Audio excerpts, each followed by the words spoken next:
Hi, good morning students. I'm hoping everyone good. So, in this video, I'm continuing the story, The Snake and the Mirror, where I stopped in the previous video. Okay? So, I'm going to read the passage, hoping everyone looking into your books very carefully. Thank you. I looked into the mirror and smiled. It was an attractive smile. I made another earth-shaking decision. I would always keep that attractive smile on my face to look more handsome. I was after all a bachelor and doctor too on top of it.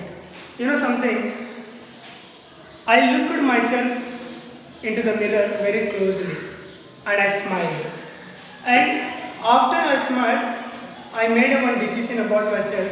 I should maintain that smile on my face always because it's so attractive. So that smile is making me more handsome. So I just want to maintain that smile always on my face because I'm a doctor and as well as I'm a bachelor. So next passage I'm going to read.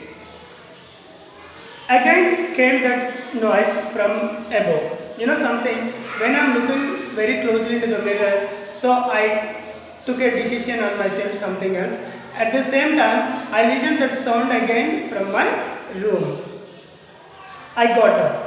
So immediately when I listened that sound, I got up from my chair, lit a BD and paced up and down the room. Paced means to walk up and downs. So I lit a BD and then I walked many times up and down. Then another lovely thought struck me. So when I'm walking up and down, immediately I got one more good idea. That is, I would marry. So I just want to get married with someone. So this decision, this thought struck in my mind when I was walking up and down.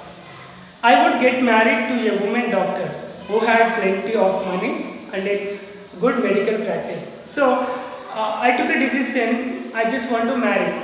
But I want to get married with the person who has good practice and plenty of money.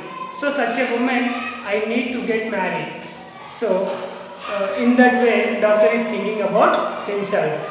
Next, she had to be fat and he has some requirements about his wife. So his wife should be fat. So everybody basically expect a thinner and a slim wife, but doctor is not like that. He is thinking quite opposite for that. So he is thinking his wife should be fat. So maybe why he expecting like that we don't know. Let us see here.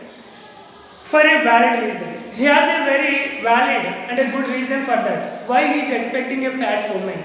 Let's see.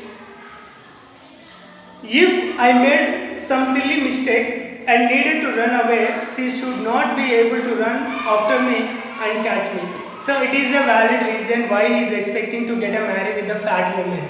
So basically, whenever he do any silly mistakes, so his wife not able to catch him. So that's why he wants to get married with a fat woman. So next. With such thoughts in my mind, I resumed my seat in the chair in front of the table. So all this I am thinking and I resumed, means I sat on my chair in front of the table thinking about all this. There were no more sounds from above. So now I am not at all listening any kind of sounds from my room. Suddenly there came a dull thud as if a rubber tube had fallen to the ground. Surely nothing to worry about.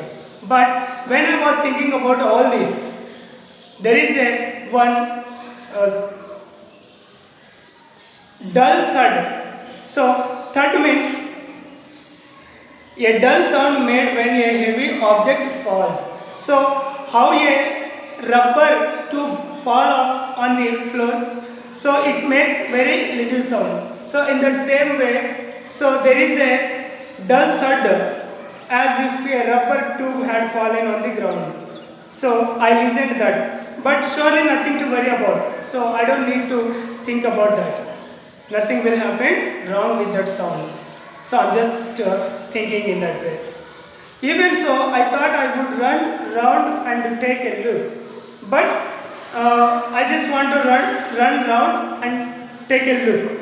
No sooner had I turned than a fat snake wriggled over the back of the chair and landed on my shoulder. Oh my God. So when he thought to go and look at that, but immediately what happened? I turned then a fat snake wriggled over the back of the chair and landed on my shoulder. There is a snake. It rounded the chair and straightly it landed on my shoulder. The snake's landing on me and my turning were simultaneous. So when the snake landed on my shoulder, immediately I turned. So I did not take any movement. So here the line are next passage I am going to read. I did not jump, I did not tremble, I did not cry out. There was no time to do any such thing. You know, when the snake landed on my shoulder, immediately I turned like a stone. So that's why I did not move, I did not jump, I did not tremble.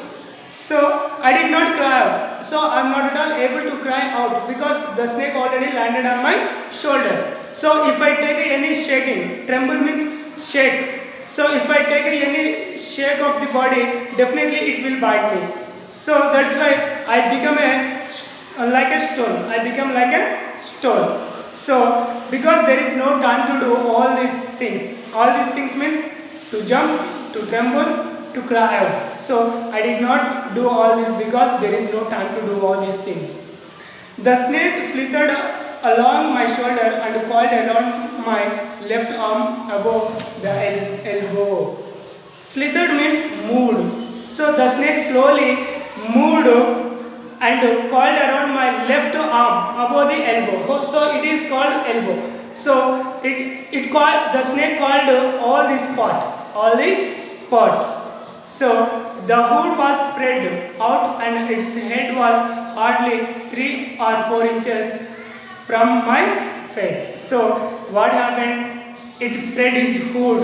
Hood means it is. So it spread its hood and now its head and my head. There is a very little difference between the two faces. The snake's face and my face. There is only 2, 3 or 4 inches distance between us. Hood means an extended part of a snake's head. An extended parts of a snake head. So it is called hood. So now the snake face is very closer to my face. Only 3 or 4 inches distance. So it came very close to my face. Now I would not be correct to say merely that I sat there holding my breath. I was turned to stone, but my mind was very active. So immediately when the snake spread its hood and it came very close to my face, immediately I became like a stone. But my brain is thinking very sharply. My brain is very active at the time also. In that situation, my brain working with a great activeness. The door opened into darkness. The room was surrounded by darkness. In the light of the lamp, I sat there like a stone image in the flesh. So basically, it is everything happening in the night time. Of course, we know. So the door was opened, and everything is darkness. Everywhere in the room or outside the room, darkness. And there only I maintained a lamp, which I am maintaining on my table. I lighted the kerosene lamp with the matchbox and I am maintaining it. So in that situation, I became like a stone of a flesh. So okay dear students, I am hoping you are enjoying and you are understanding it. So we'll meet again in our next video. Until then, see you, bye, and please take a good practice and read the passages 1 to 4 or 1 to 6 times again and again until you get good clarity about them. And whenever you get any difficulty words, go with the dictionary and know the meaning of that word, that difficulty word. Okay, so see you and have a nice day everyone.